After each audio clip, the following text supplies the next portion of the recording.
Welcome to Happy Hour! Hello, everyone. It has been way too long. I think it's been 3 weeks, but it felt like 3 years. We're so happy to see all of you. Are we toasting right now? Is that what we're doing? Oh, we're going to do that later. Okay, sorry, I ruined the surprise. This is our 71st Happy Hour, and it's good to be back. I'm sure you all miss, these opening remarks about the house rules.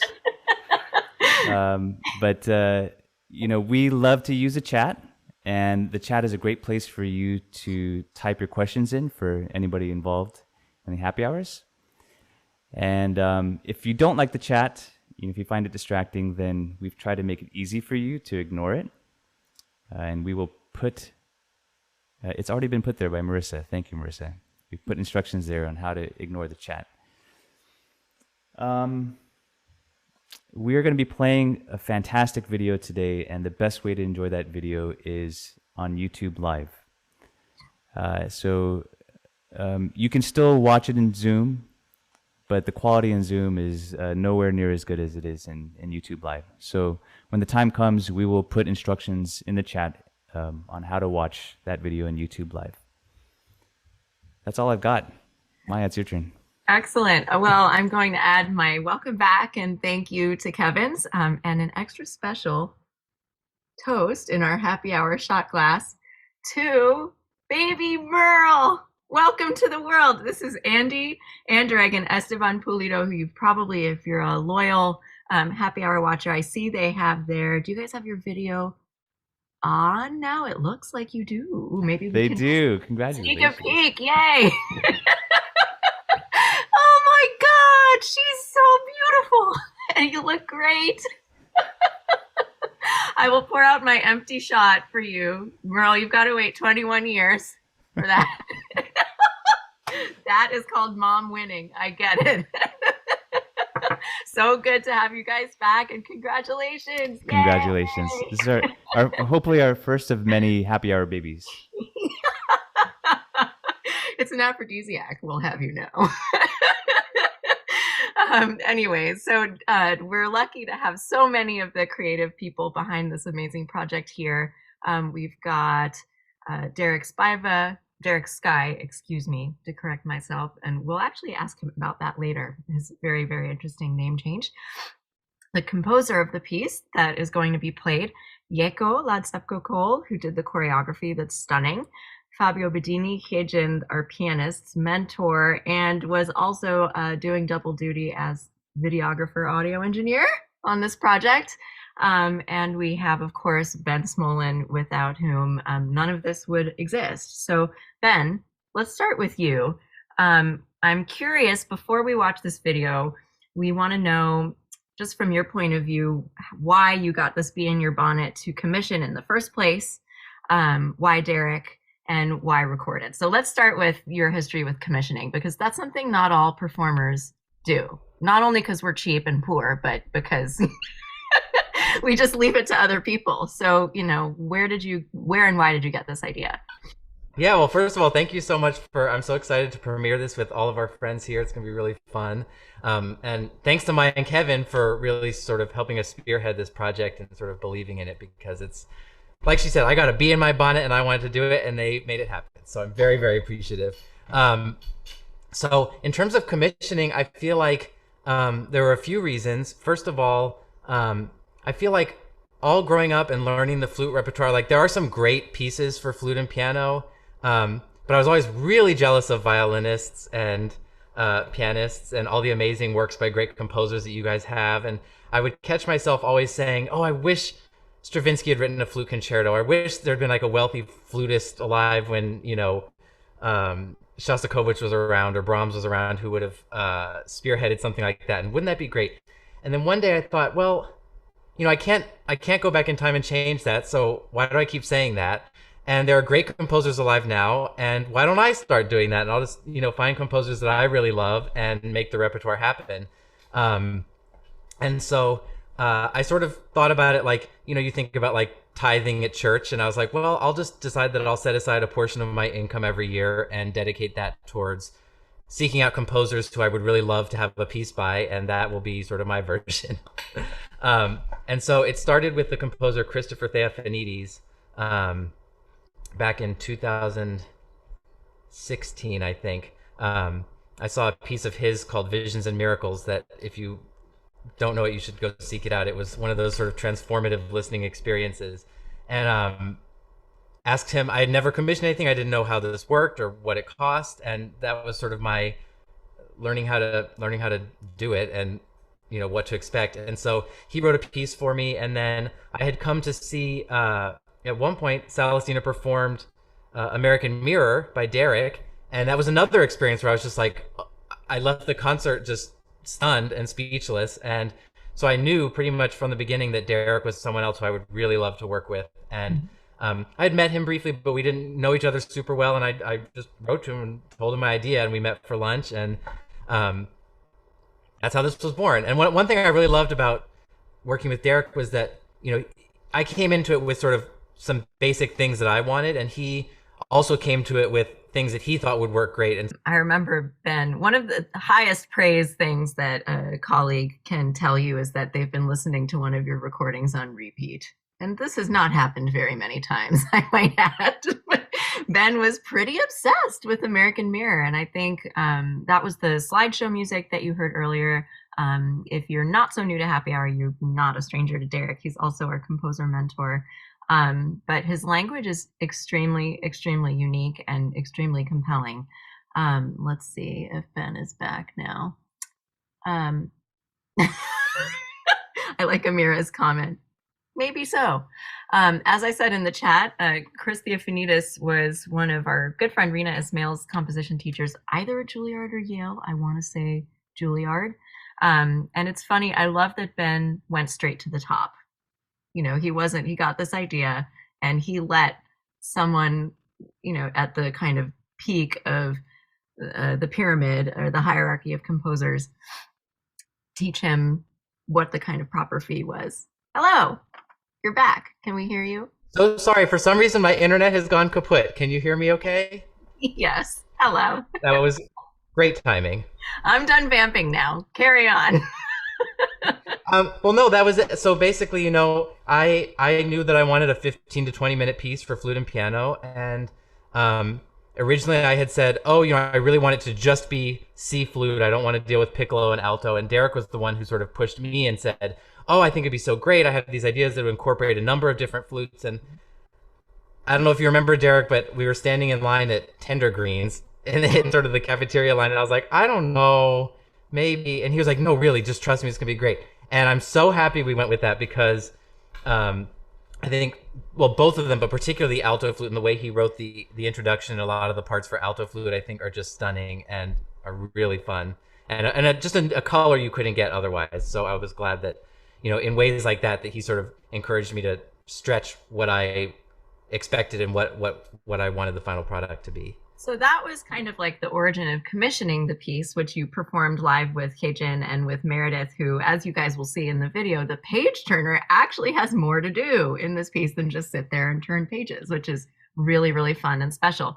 But how and why did you get the idea to make a video recording in the middle of the pandemic? Well, that I will say was also at Derrick's suggestion. So we had talked ever since the premiere about making an audio recording of the piece. And, for various reasons, it premiered in 2018 or 2019, I can't remember. But, Derrick and Heijin and I all sort of went about our lives and sort of kept trying to touch base. And as anybody who knows me knows, I'm very bad with emails.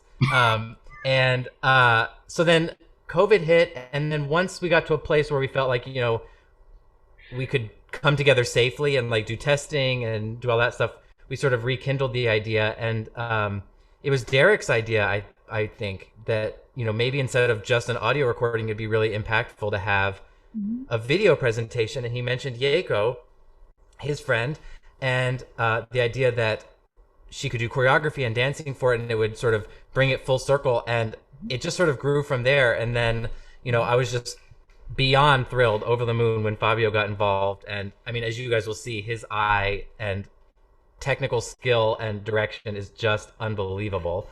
So it just sort of grew really organically from connections that people had and ideas sort of throwing around, and it just sort of kept growing. Awesome. So we don't really want to say too much before we watch the thing. So maybe, as Kevin mentioned earlier, if you have questions or comments throughout, please put them in the chat. And you can also get the best possible audio video experience in YouTube Live, which Marissa just threw the link there. So we'll have, we want to save the conversation with Derrick and Yeko for once you've actually seen the video. So without further ado, let's get to it.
Congratulations to everyone involved in this project, including Salastina. If you enjoy our happy hours and you want to support us, continuing them and support our live concert series and support us playing for patients in the ICU, support our educational program, please consider donating to Salastina. It'll be completely tax deductible, and we'll put a link in the chat for how to do that. There's so much to talk about, from the inspiration of the piece to the performance to the choreography and the page turning and the cinematography. And I know that Fabio Bedini has to leave soon, so I'm gonna just start with the cinematography first. Fabio, if in case you happen not to know who he is just one of the great piano talents of the world. He's been performing for years, and that's how everybody knows him, as this incredible pianist and musician. But he was in charge of, not only in charge, he did all of the cinematography. So Fabio, would you mind, let's see if we can unmute you here. And am I right in saying that this is the first time that you filmed dancers? Absolutely first time, yeah. You're perfectly right. So it's been a great experience, actually. Yeah. What was it like for you? Well, the recording took place in 2 full different days. The first day we did audio. The second day we did just the videos with some bass takes where Derrick and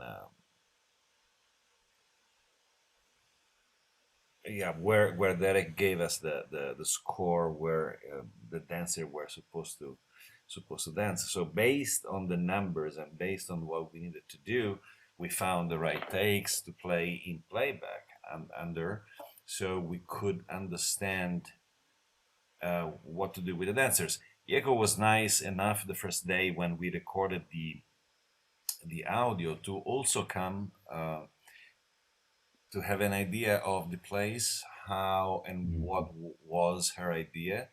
So based on what happened the first day, we needed to understand what to do with the cameras, how many cameras we needed. So it has been an incredible thing. Actually, I'm very happy with everything. And the piece is an incredibly beautiful piece. It's incredibly atmospheric. The performances are great. The dancers were fantastic. The location is phenomenal. Nothing can go wrong. And so can you tell everybody about the audio recording too? I forgot to mention that you were the audio engineer as well. That was recorded on site, right? Yes, that was recorded the first day in the living room of the residency of Michelle Horowitz, which is an incredible location. She has also a fantastic instrument, fantastic piano. And this was in Italy, right? You wish. I wish, actually. Was it Irvine? Irvine, right. Italian style residency, Mediterranean style, is absolutely phenomenal. The audio recording has been recorded with 8 microphones, 2 dedicated to the flute, 2 dedicated to the piano, and 1 for Derrick and 1 for Meredith for the clapping. And then we edited everything, and then we tried to edit the audio with the video, and we tried to maintain a perfect synchro. Because of course things are happening completely different days. That has been very challenging, actually. So right. But it came out. I think it came out very nice, and I'm very proud of it. Yeah, you have every right to be. That it was just a stunning. I'm not supposed to say it, but I am. It's nice to acknowledge your own accomplishment like that every once in a while. Especially for something that's not your It's not something my that you do. job. Yeah, and it's actually the first time that I find myself filming movable subjects. For me, it's very. I'm used to just take movies with several cameras, yes, but of a stage, right? Of people that they're playing, even my own students, myself. But that's what I do. That's what I am used to do. Right. And when you asked me if I would be interested in this project, it was so exciting. So I want to do it. I really want to try to do it and do it as best as I can. Yeah, it was fantastic. Thank you so much. Thank you. Thank you. Derrick, can you tell us about the inspiration for the piece? Yeah, so the inspiration for this piece was actually Aretha Franklin. There's this recording of Amazing Grace from 1972 that I listen to several times a year because I grew up listening to church music. My dad played the organ and the piano, and I was always interested in the kind of improvisational nature of the choir paired with the rest of the instruments, whether that's piano, organ, drums, and how there would be these moments where the whole ensemble, all of the musicians would kind of go into this improvisational state where everybody would just kind of follow one another. And that's what happened in this recording of Amazing Grace in 1972. Obviously, like there's the general structure of Amazing Grace, but then her performance of Amazing Grace was 16 minutes long, and when you take just Amazing Grace, which is a rather short piece, and it's 16 minutes long, and you think, oh my gosh, like what can you do with that piece for 16 minutes? Yeah. But when you go and you hear this recording, you're just like, oh my gosh, it's like this symphony that's been created, this improvisational symphony that's been created around like this melody. Yeah. And so I was just like completely, I mean, my whole life, I've just been completely like enamored by that kind of approach to music making. And so with Grace Unbound, this was one of the things where I've always missed the prevalence of improvisation in classical music. Improvisation was a big part of classical music in the earlier periods of classical music, and I've always like kind of missed that element of classical music. And so this piece, if you were to take a look at the score, it almost looks like kind of insane, like like over notated to a certain extent. And there's like a couple reasons for that. I mean, there's a lot of there's a melodic vocabulary that's mixed with a lot of different things, a lot of different styles of playing. And so I wanted to make sure I notated it because there's not very many people in the world that could just improvise with that sensibility about them. And so it was something, so then I'm going to have to notate it. I'm going to have to kind of guide people the way that I think it needs to go. But the trick is that when you get the music and it looks really complicated, like the biggest thing to do is just kind of relax and know that none of these things are like absolute, unless there's like a groove going on. A lot of it is not, there's now like absolution in the notation.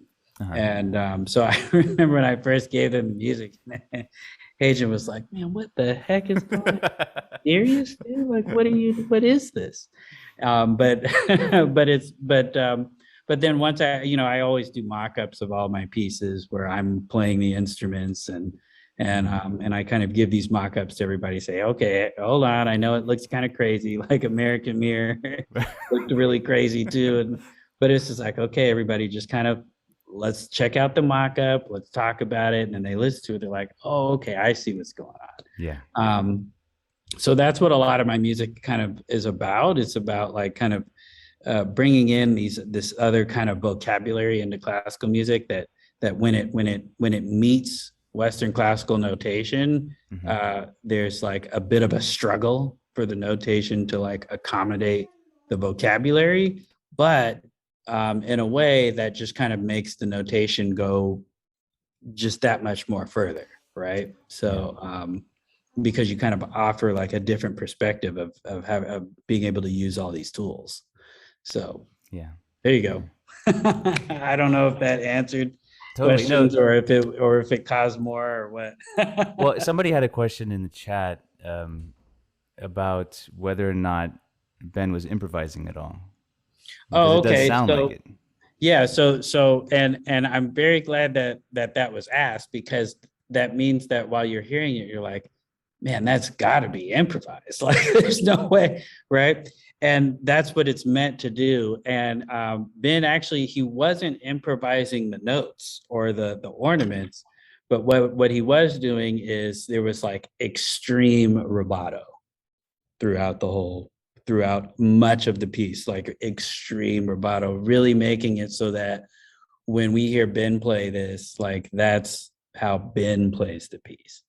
And so if someone else were to play the piece, their extreme rubato obviously is going to be different, and that's going to be how they play the piece. And I'm a huge fan of letting musicians and soloists, inject themselves into the music and let them speak to the audience the way that they know how to speak, not the way that I know how to tell them to speak, but how they want to speak to the listener.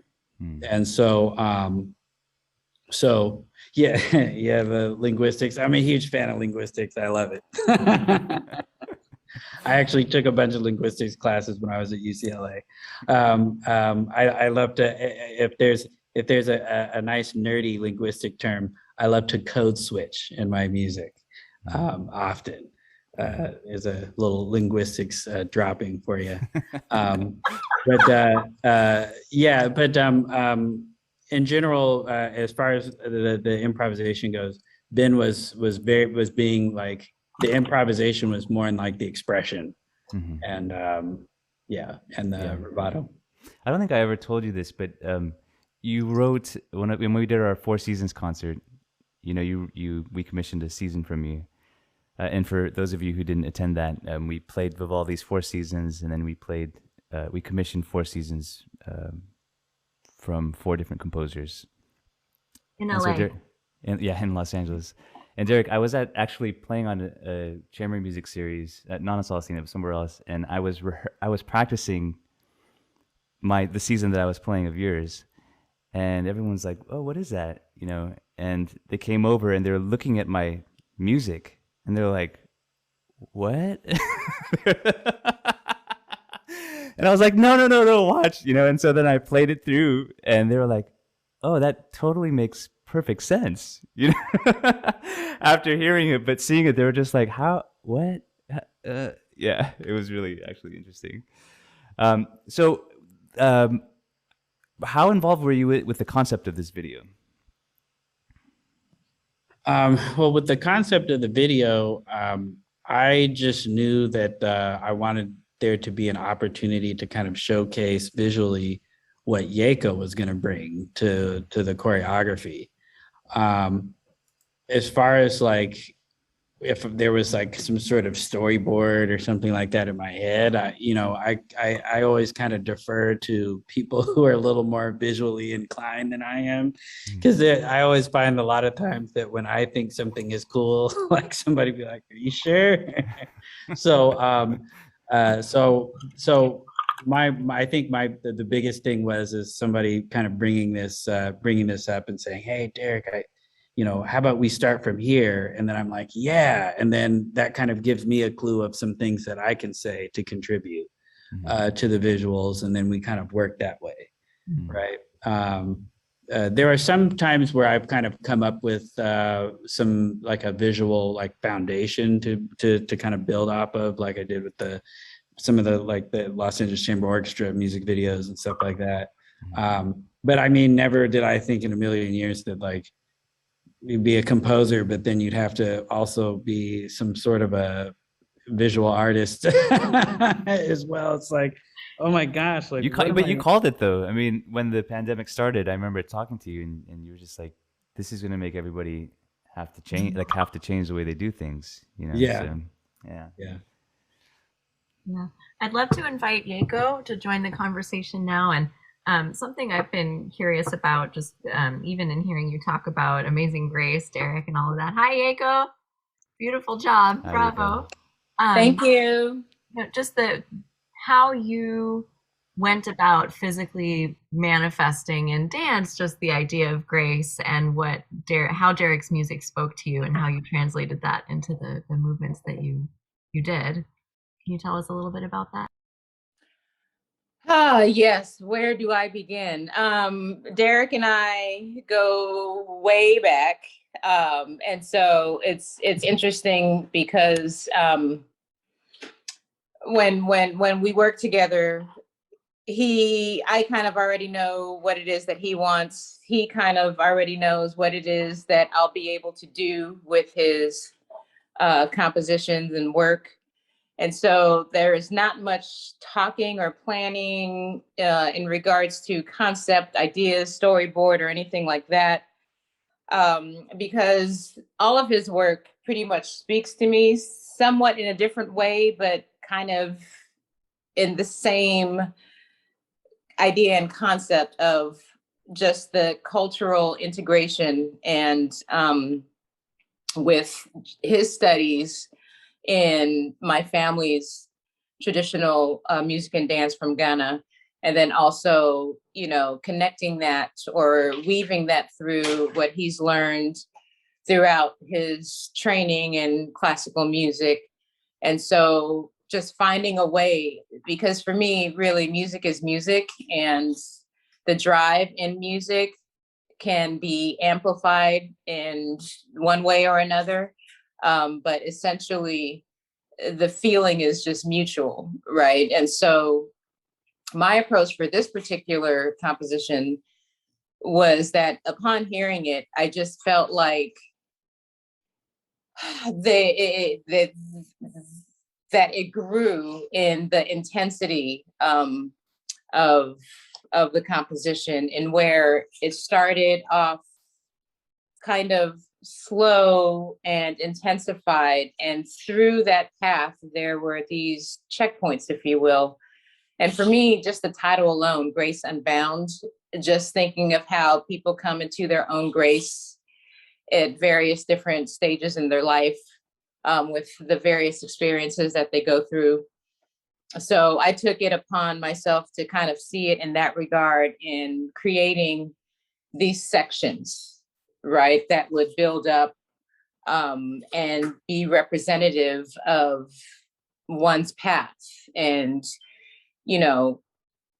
at the end unraveling to then find that grace and be in that moment and be in that place where you are content and happy and flourishing. And so that was just kind of the loose, rough idea that I had. And again, a lot of these things just kind of come at me, and I try my best to not write things down or try to remember something. I just want it to happen, and through fruition, and just kind of like in that space where it's free and open and not detailed to the point where it has to be written out or figured out, for that matter, right? It just has its own path and its way that it develops. And it was, it's just really easy to, come up with stuff when it comes to Derrick's work. So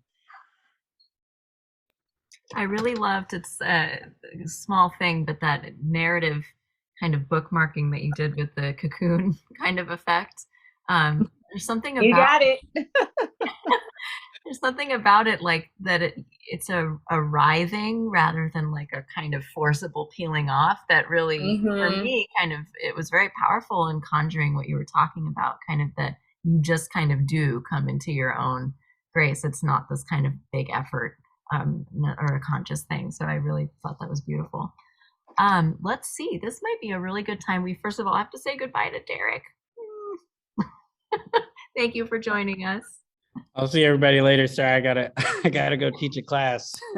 So I just came back from one. Nice. Thanks, But Derrick. thank you so much. I think it'd be a great time to go to our audience questions. So let's see. Mindy asks if the sheet music is available for purchase, and we just lost Derrick. Ben, do you know the answer to that question?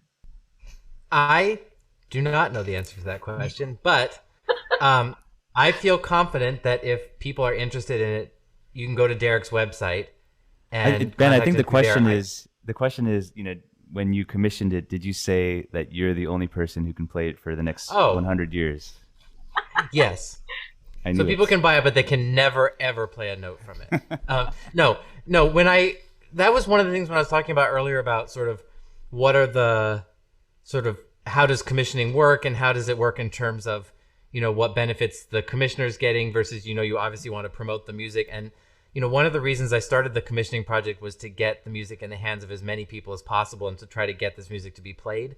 So for both Chris Theophanides' piece and Derrick's piece, we agreed on, I think it was a 6-month period after it was written where I would have time to prepare it and premiere it. And then after that point, people could buy it and perform it themselves. Awesome. Adon is actually going to share, just so you guys can see what we've been talking about, Adon will share a little peek at what the notation looks like. Can we zoom in on that?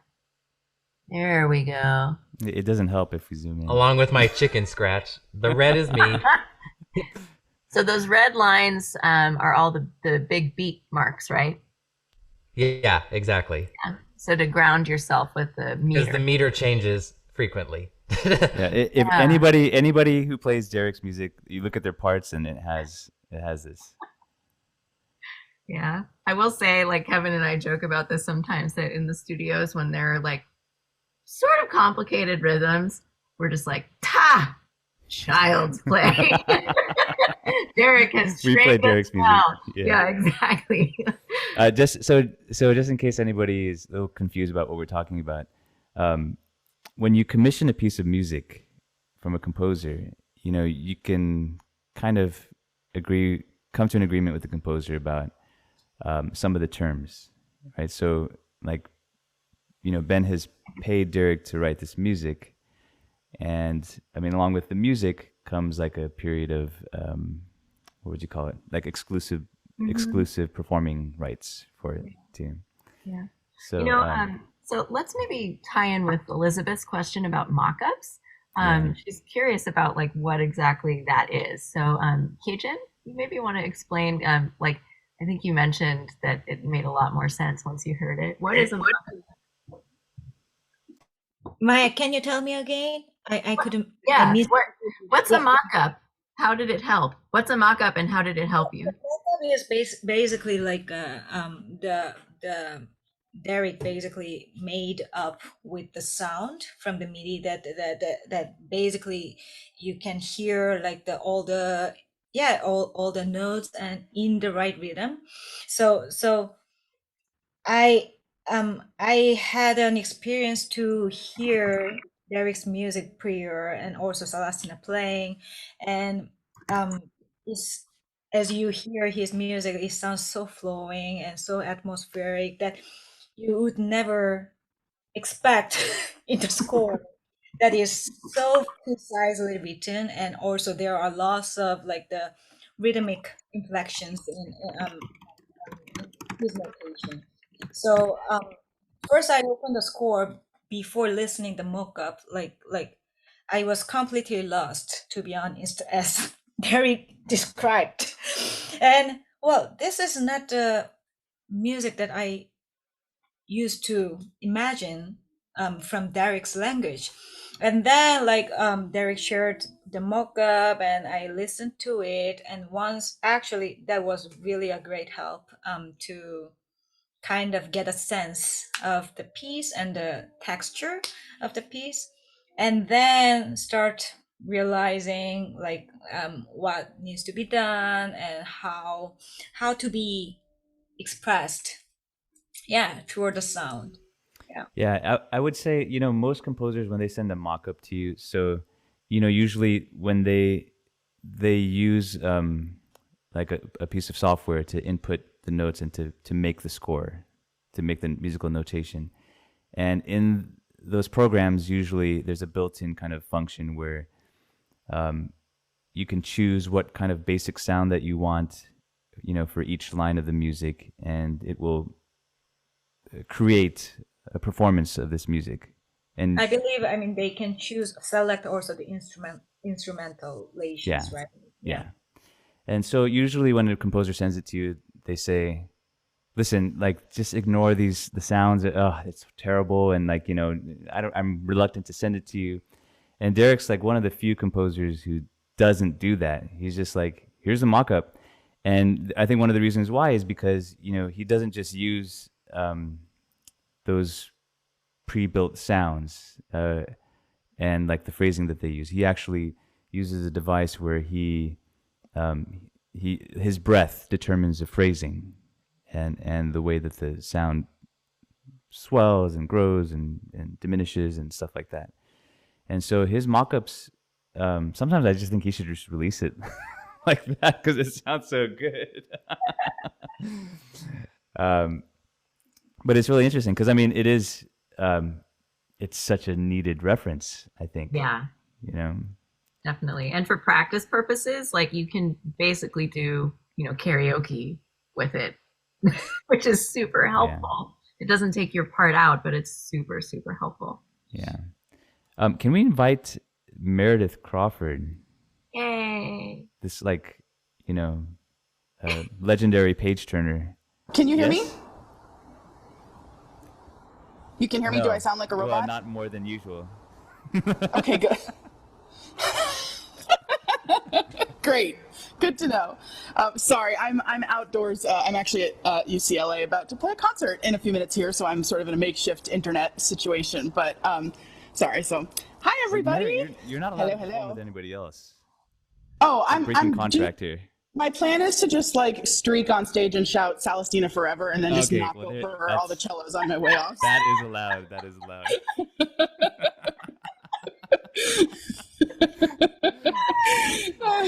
Thanks to that. Yeah. Yep. I've been putting my shot glass to good use, as you can tell. Oh. So tell us about page turning for this piece.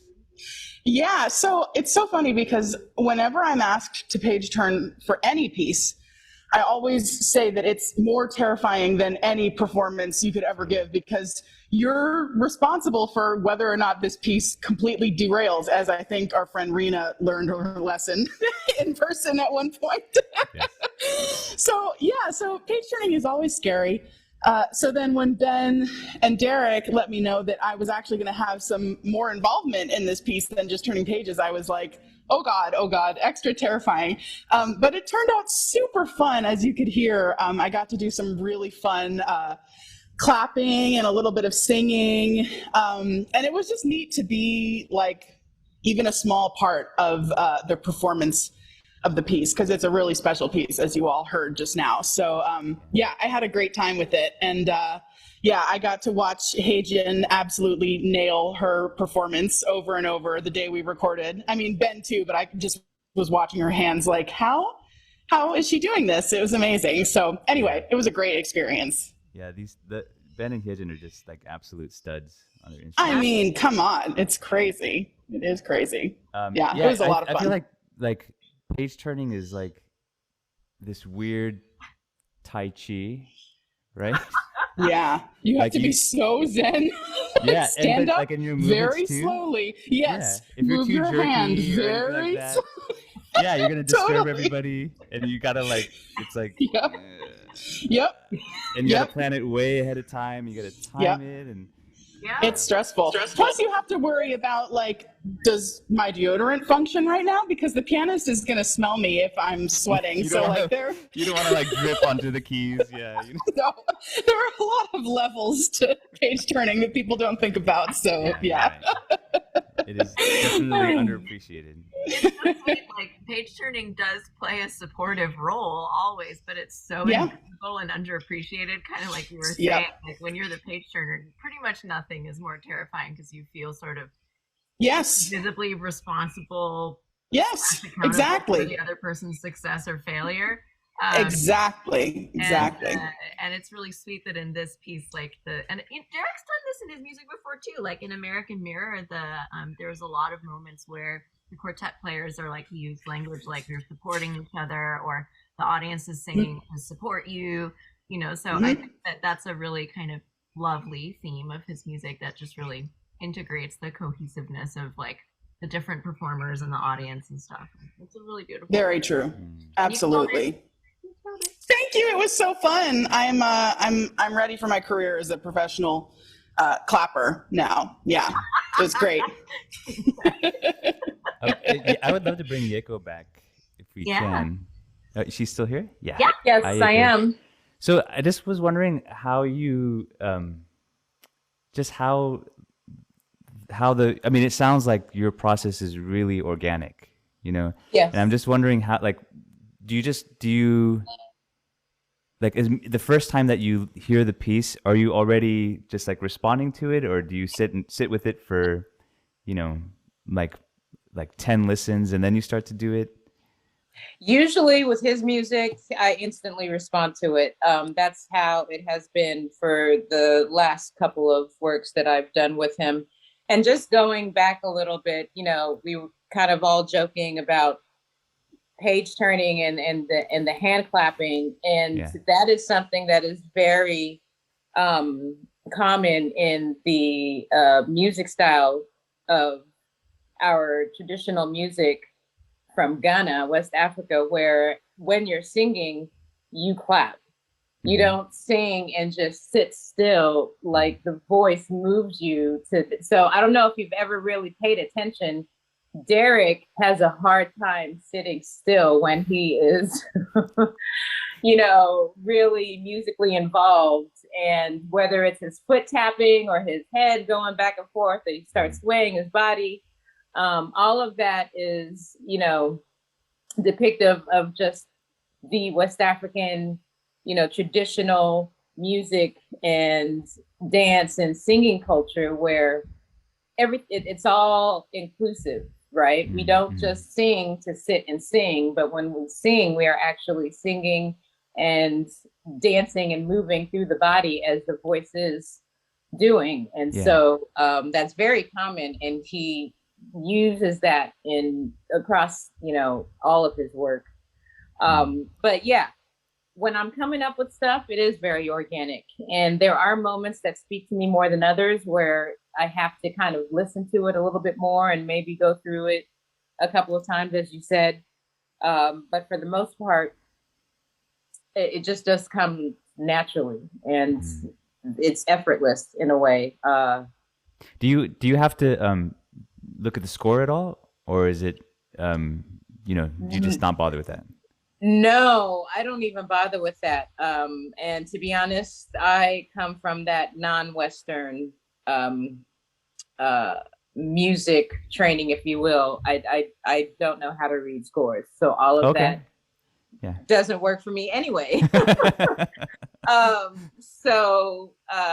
Looking at that sheet music that you just had up with all those red lines, I mean, I didn't understand any of that. But if those red lines were like accents in regards to, you know, his composition, then that makes sense, because that's Derrick. He's always just like going crazy with his just feel of music, you know, and that is solely because of his relationship and time with, you know, my family and their music. You know, the polyrhythms, all of that play into everything that he does. Yeah, that's what I was going to ask you about, because I mean, I saw the piece performed live, and I saw I saw one of the drafts of the video, and like there are places where like I'm moving to the music, but I actually don't know what the rhythm is. Right. Absolutely. You know what I mean? And so I was just wondering about those parts where like you get it right away. Like you do? Like it's the first time you hear it? Yes. Interesting enough, yes. Without even being able to pinpoint what it is, like I feel it innately first. And then as I continue to listen to it, then, you know, there are things that kind of jump out at me, like I said, more than others. But yeah, it's consistently been the same every single time he's brought some work to me, and he's like, here, have at it, you know. Yeah. We've rarely had to have a sit down to discuss, you know. I hear it, I go with it, I kind of give him bits and pieces of what my idea or flow is, and then that's pretty much it. He lets me take full reign. And by the time he finishes or I finish it and he sees the end product, he's just like, that's it. You know? That was a really good imitation. Right. That's Derrick. Yes. Oh, yeah. That's him. Yeah. Awesome. So very cool.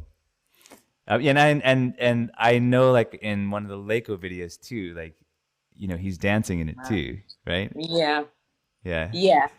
You know, the music, it just calls to him, and he really has to, like, hold himself back sometimes, you know. Especially for that LACO one. And in the video of Grace Unbound, where we were outside on the grass and he was in the middle, you know, clapping and doing his thing, and Katiana and I jumped into a phrase that was a very specific rhythmic phrase from a particular Ghanaian music piece. Got it. That I synced that up to. So I don't know if going back to it, when you look at that, you'll be like, oh, okay, I can hear it. Yeah. So, and see it. So that visual there at that moment where we're going around him outside on the grass. Right. Yeah, that rhythmically was pretty much set from the moment that I heard it, and I knew exactly what it was going to be. Yeah. Amazing. Can you say briefly your relationship with him as a family? And in dance instruction, because I'm not sure everybody knows what that is. He is now my bonus brother. He started out as a student with his doing his undergrad at UCLA, where my father was faculty there teaching in the ethnomusicology department. And so it started with those classes. And then he became obsessed and just completely, like, my parents were also teaching at CalArts, California Institute of the Arts. That was their main teaching institution. They started there and was the founding faculty of the World Music Program. And my father was at UCLA part-time. So once Derrick figured out that he could go to CalArts for his master's and just be completely immersed and do it full-time, as opposed to the one little class every Thursday for like 2 hours, he was just like, that's it, sign me up. And so after he graduated from UCLA, he went to CalArts for his master's and continued learning and studying under my parents. He even went back to Ghana with us and was amongst family and the traditions there. And so he became fully immersed, and yes, is now my bonus brother, as I call him, my brother from another mother. And it was that influence that also led to one of the names he chose when he did change his name, in picking a traditional Ghanaian name, because he did go back to find where his roots came from. And coincidentally, and I don't know, maybe it was just destiny, he actually happens to have genealogy from Ghana. I can't remember what the percentage is, but yeah, like a third, right? Okay. Something like a third, yeah. Yeah. So there you have it. The name that you guys suggested that he ended up choosing, can you share with everybody what that means? Yes. So the name is, uh-oh, can you see me? What just happened to am I still on video? No, you're Yeah, not on video. we see a picture, but we can hear you. Okay. I don't know what just happened. Okay. Anyway. Oh, there we go. Okay. There are lots of different meanings for names depending on the prefix and the suffix. So sometimes when you take the two, it's one thing, and then when you switch out the suffix with the same prefix and so on and so forth. So we have traditional names, we have the Christian names that are adopted names from baptismal, and then your given name, and then day names for the day of the week that you're born on. So Selim is derived from Sa, which is God, if you will, and his love. And so putting it together, God's love, that's kind of what it comes to be. And, you know, very simple how someone can, I guess, understand that or accept that for their own purpose, right? And for their own meaning. So, you know, it can really relate to anything, not just actual God as Lord, but what they feel that is for themselves, whether you're super religious or not. But anyhow, yeah. We were very happy when he decided to kind of do that. And he worked with my parents on this as well and sought their approval. Yeah, I know it meant a lot to him that you guys came up with that name. I remember him saying something like, I don't know that I would have come up with that for myself, but it's perfect that they did. He loved everything about that. Yeah. Okay. Well, thank you, Yeko, so much. Yeah, You're welcome. Thank you. Time. We really appreciate it. We just wanted to remind everyone that we have our first, our season concerts are beginning live again, Friday, Saturday, and Sunday.